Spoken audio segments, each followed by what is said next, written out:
Les Confessions de saint Augustin, livre 6, chapitre 8. Alypius se laisse emporter à la passion pour les spectacles des gladiateurs qu'il abhorrait auparavant. Son père et sa mère, étant des personnes tout attachées au monde et à la terre, l'avaient toujours porté à s'avancer dans le monde.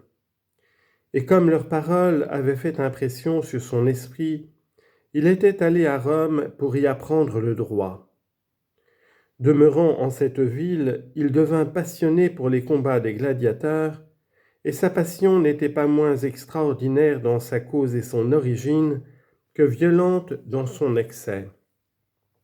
Car lorsqu'il en était le plus éloigné et qu'il en avait le plus d'horreur, quelques-uns de ses compagnons et de ses amis, l'ayant rencontré par hasard, aussitôt après dîner, l'entraînèrent, comme en se jouant de lui, quelque résistance qu'il leur put faire, et le menèrent à l'amphithéâtre, au temps de ces jeux funestes, quoiqu'il leur criât « Si vous avez assez de force pour entraîner mon corps en ce lieu, en aurez-vous assez pour rendre malgré moi mes yeux et mon esprit attentifs à la cruauté de ces spectacles ?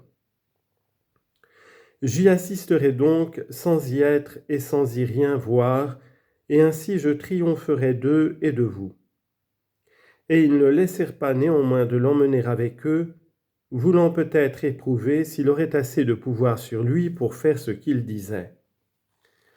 Lorsqu'ils furent arrivés en ce lieu et qu'ils se furent placés le mieux qu'ils purent, ils trouvèrent tout l'amphithéâtre dans l'ardeur de ses plaisirs cruels et abominables. Alypius ferma les yeux aussitôt et défendit à son âme de prendre part à une si horrible fureur, et plut à Dieu qu'il eût encore bouché ses oreilles.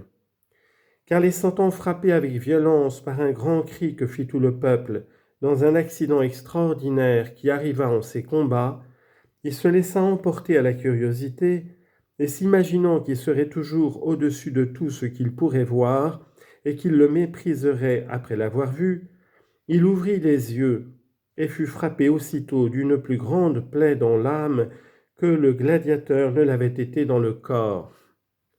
Il tomba plus malheureusement que celui qui par sa chute avait excité cette clameur, laquelle étant entrée en son oreille, avait en même temps ouvert ses yeux pour lui faire recevoir le coup mortel qui le perça jusque dans le cœur.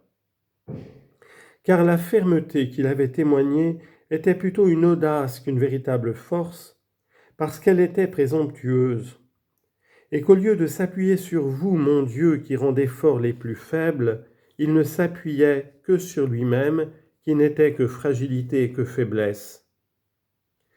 Il n'eut pas plutôt vu couler ce sang qu'il devint cruel et sanguinaire. Il ne détourna pas ses yeux de ces spectacles, mais il s'y arrêta au contraire avec ardeur. Cette barbarie pénétra jusque dans le fond de son âme et se saisit d'elle sans qu'il s'en aperçût.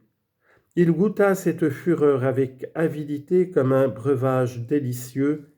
Il se trouva en un moment tout transporté et comme enivré d'un plaisir si sanglant et si inhumain. Ce n'était plus ce même homme qui venait d'arriver, mais l'un de la troupe du peuple et le compagnon véritable, tant d'esprit que de corps, de ceux qui l'avaient amené.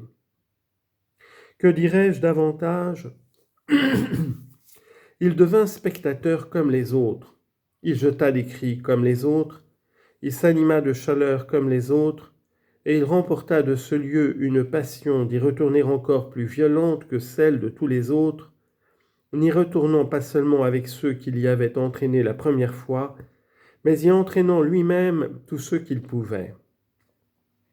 Vous l'avez tiré néanmoins de cet abîme, mon Dieu, quoique ce ne fût que longtemps après, par une miséricorde et une puissance également infinies, lui apprenant à n'espérer plus que de votre grâce ce qu'il avait espéré en vain de ses propres forces.